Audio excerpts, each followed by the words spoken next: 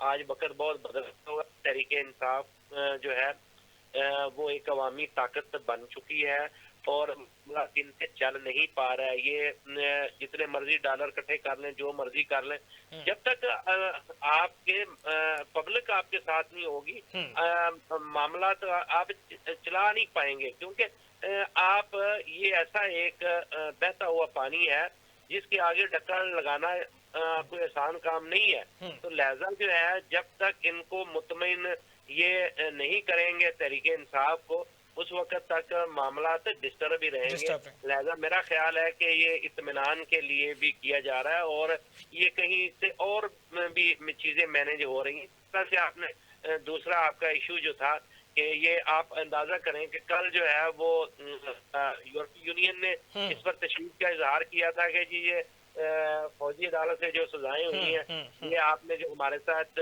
جی S plus کا status دیا ہوا ہے وہ اس کی خلاف ورزی ہے، یہ سزائیں نہیں دی جا سکتی. ٹھیک ہے. اسی طریقے سے آج جو ہے امریکہ کی جانب سے یہ آ گیا. تو یہ ساری چیزیں جو ہے نا یہ ایک قسم کا دباؤ ہے. ٹھیک ہے. آپ نے دنیا میں زندہ رہنا ہے، آپ نے دنیا کے ساتھ جو معاملات آپ نے طے کیے ہیں ان کی پاسداری کرنی ہے. اور یہاں سے یہ نظر آتا ہے کہ دنیا آپ کو منمانی نہیں کرنے دینا چاہ رہی. لہذا آپ امر مجبوری جو ہے وہ ڈائلاگ کی طرف آئے ہیں. تو مجھے تو یہ ڈائلاگ جو ہے نا وہ فروٹفل ہوتے نظر آتے ہیں، کیونکہ اس کے بغیر گزارا نہیں. ورنہ انہوں نے ڈائلاگ کی ضرورت ہی کیا تھی؟ یہ بتائیں ان کے کون سا چکی میں آتا ہے، کب کی وہ منتیں کر رہے تھے؟ کیا کچھ ٹکرے نہیں ماری تحریک انصاف نے؟ اس سے پہلے تو نہیں کسی نے ان کو لارا بھی نہیں لگایا، کوئی دلاسا بھی نہیں دیا. تو آج یہ اچانک کیا ہو گیا؟ سارے اچھے بچے کیوں بن گئے؟ آج میٹھی میٹھی باتیں کیوں ہو رہی ہیں؟ ٹھیک ہے. اس کا مطلب ہے کہ کہیں سے جو ہے نا بازو مروڑا گیا ہے اور ہدایات آ چکی ہیں کہ بھائی کوئی نہ کوئی مثبت نتیجہ اخذ کر سکتے ہیں. جی بالکل بالکل. رضا صاحب آپ کس طرح سے دیکھتے ہیں فوجی عدالتوں والے معاملے پہ جو ہے وہ یورپی یونین کا رد عمل، پھر اس میں ترجمان امریکی محکمہ خارجہ کا رد عمل، کیا کہنا چاہیں گے اس پہ؟ یورپ میں عام طور سے جو جمہوریت ہے وہ پرانی ہے، بہت پرانی ہے یورپ کی جمہوریت. اور یورپ کے اندر گو کے دائیں بازو اور بائیں بازو دونوں کی سیاست سرگرم رہی ہے، لیکن جو جمہوریت ہے یورپ کی صدیوں سے قائم ہے اور اس میں کچھ چیزوں پر انہوں نے بہت واضح ڈیفائن کر دیا ہے کچھ چیزوں کو. مثال کے طور پر فوجی معاملات یا سویلین امور میں فوجی امور کو آپس میں انٹرمنگل کرنا، سول ملٹری ریلیشن کے بارے میں ان کے پاس کلیئرٹی بہت زیادہ ہے اور بہت واضح، جسے کہتے ہیں نا بالکل واضح کلیئرٹی ہے ان کے پاس. تو اس وقت اس سے قطع نظر کہ ہم پاکستان کے رہنے والے 9 مئی کے بعد ہونے پہ درپیش آنے والے حالات و معاملات اور فوجی عدالتوں میں ان کے چلنے والے مقدمات، پھر ان مقدمات کی پیروی کو سپریم کورٹ کے تحت ان کے اندر یعنی ایک سمجھ لیجئے کہ تعطل آ گیا کچھ عرصے کے لیے. ہماری جو گراؤنڈ ریئلٹیز ہیں پاکستان میں رہتے ہوئے، پاکستان کے آئین اور قانون کے تحت یا پاکستان کی اعلیٰ عدالتوں کے تحت کام کرتے ہوئے جو ہماری گراؤنڈ ریئلٹیز ہیں وہ یورپ یا اس مغربی جمہوری معاشرے سے بعض امور میں قدرے مختلف ہیں کہ جہاں اس قسم کی چیزوں پر بہت کلیئرٹی موجود ہے، ہمارے یہاں نہیں ہے. تو اب بات یہ ہے کہ بالکل یعنی یہ قابل فہم ہے جو اس وقت یورپ کی طرف سے یا ایون برطانیہ کی طرف سے جو ری ایکشن ہے یا جو فردر ری ایکشن کی توقعات ہیں، جی ایس پی پلس کے بارے میں جو خدشات ہیں، یہ سارے کے سارے جینوین ہیں.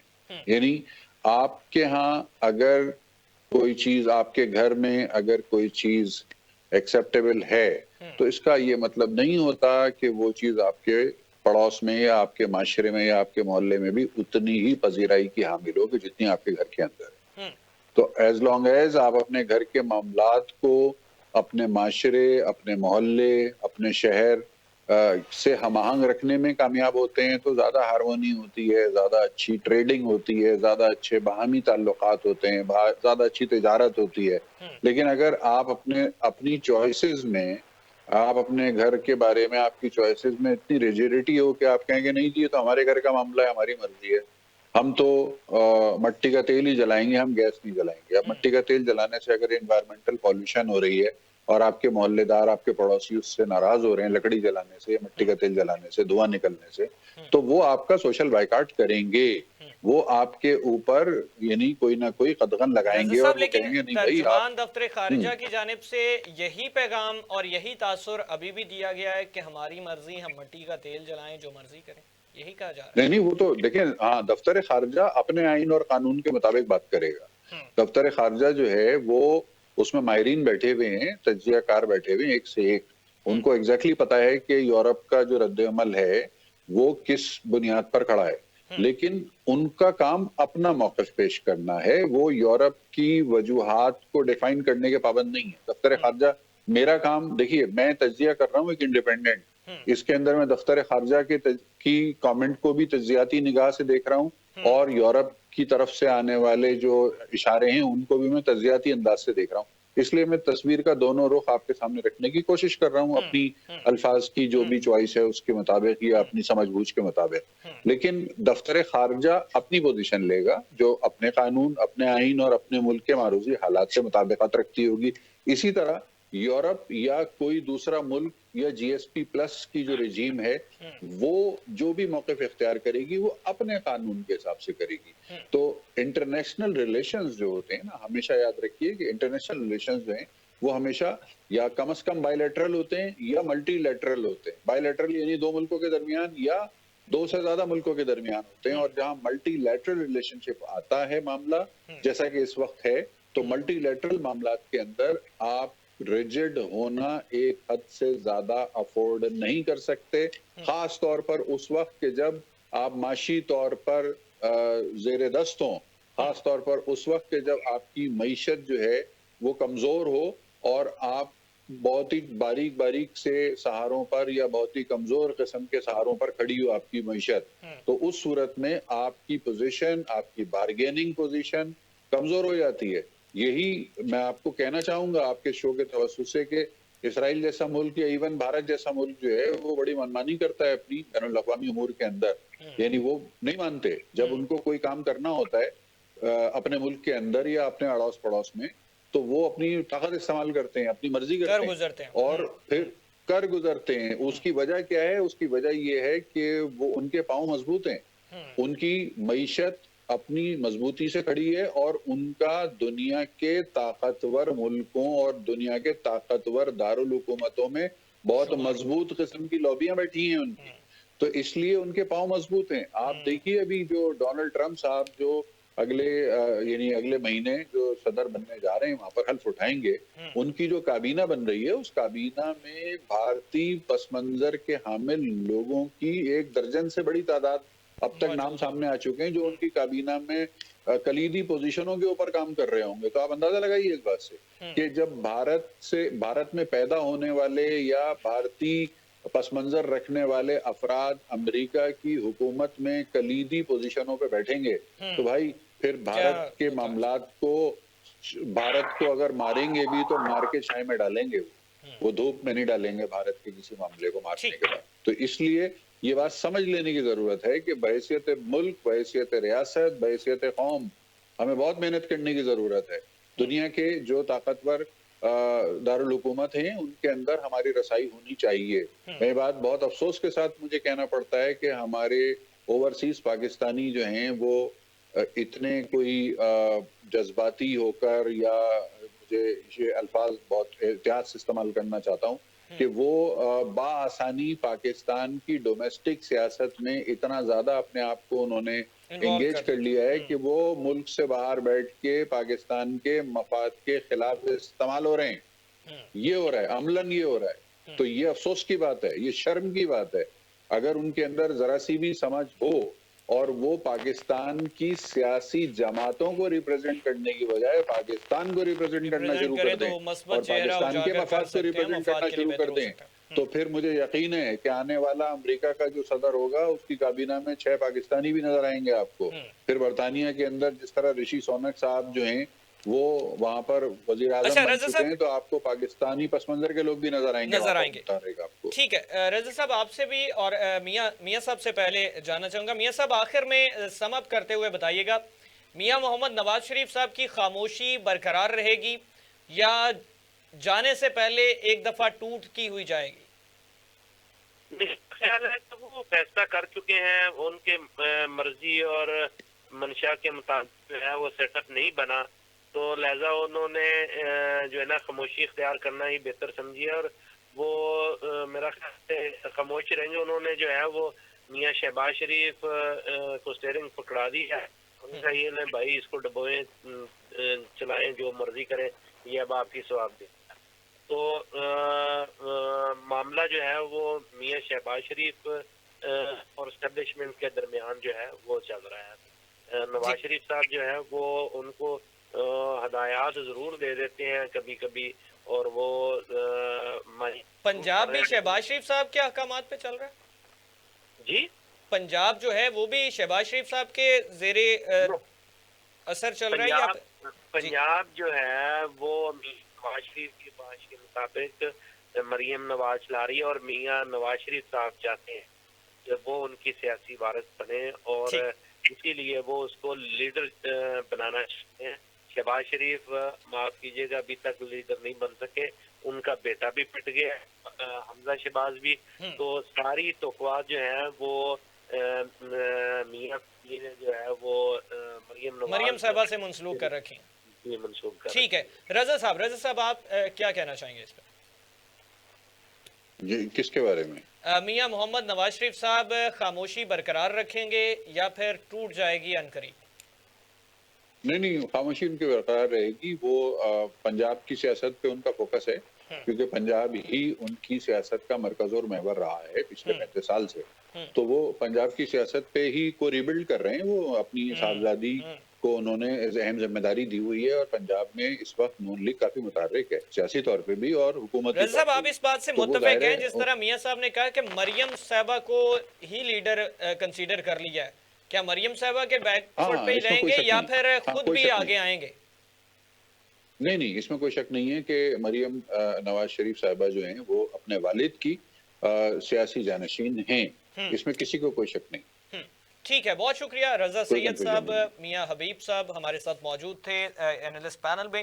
ناظرین آج آپ نے جانا کہ کس طریقے سے جو ہے وہ نقطہ نظر میاں حبیب صاحب کا اور رضا سید صاحب کا مذاکراتی عمل جو ہے پاکستان تحریک انصاف اور حکومت وقت اتحادی جماعتوں میں وہ سامنے آ رہا ہے، اور اس پہ کہا تو یہ جا رہا ہے کہ کسی جانب سے کوئی جو ہے وہ بیانات ایسے نہ آئیں، لیکن اس پہ ہم نے جو ہے اس کو زیر غور رکھا. وزیر اعظم پاکستان کی جانب سے جو گفتگو کی گئی، عمر ایوب صاحب کی جانب سے گفتگو کی گئی، عارف علوی صاحب کی جانب سے بیانات ہوں یا کسی بھی پاکستان تحریک انصاف کی جانب سے، تو دونوں جانب سے بیانات کا سلسلہ اسی طریقے سے جاری ہے جس میں فارم 47 کے الفاظ بھی استعمال ہو رہے ہیں، جس میں اسلام آباد پہ چڑھائی کے بھی الفاظ استعمال ہو رہے ہیں. تو مذاکراتی عمل میں کیا پیش رفت آتی ہے، کس طرح سے مطالبات کو تسلیم کیا جاتا ہے پاکستان تحریک انصاف کے.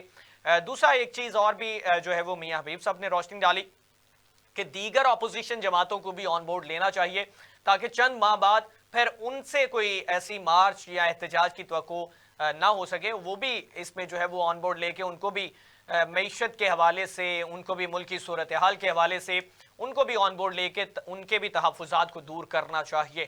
دوسرا جو ہے وہ امریکہ کے حوالے سے، امریکہ کی انوالومنٹ کے حوالے سے بات کی، اس پہ پاکستان کا موقف واضح ہے جس پہ ترجمان دفتر خارجہ کی جانب سے بھی جو ہے وہ موقف پیش کیا گیا، اور پاکستانیوں اوورسیز پاکستانیوں سے بھی اپیل بھی کرتے ہوئے نظر آئے. رضا سید صاحب کی جانب سے جس طرح سے کہا گیا کہ وہ مثبت چہرہ پاکستان کا اجاگر کر سکتے ہیں بین الاقوامی طور پہ، نہ کہ ڈومیسٹک لیول کی پالیٹکس میں انوالومنٹ ظاہر کر کے، انگیجمنٹ کر کے.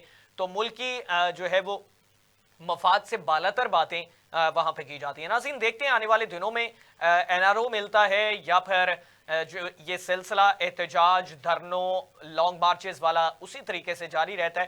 یہ اس مذاکراتی عمل کے بعد طے ہو جائے گا. آج کے لیے اتنا ہی. اپنے میزبان حمزہ بھٹی کو اجازت دیجیے. اللہ نے کے بعد.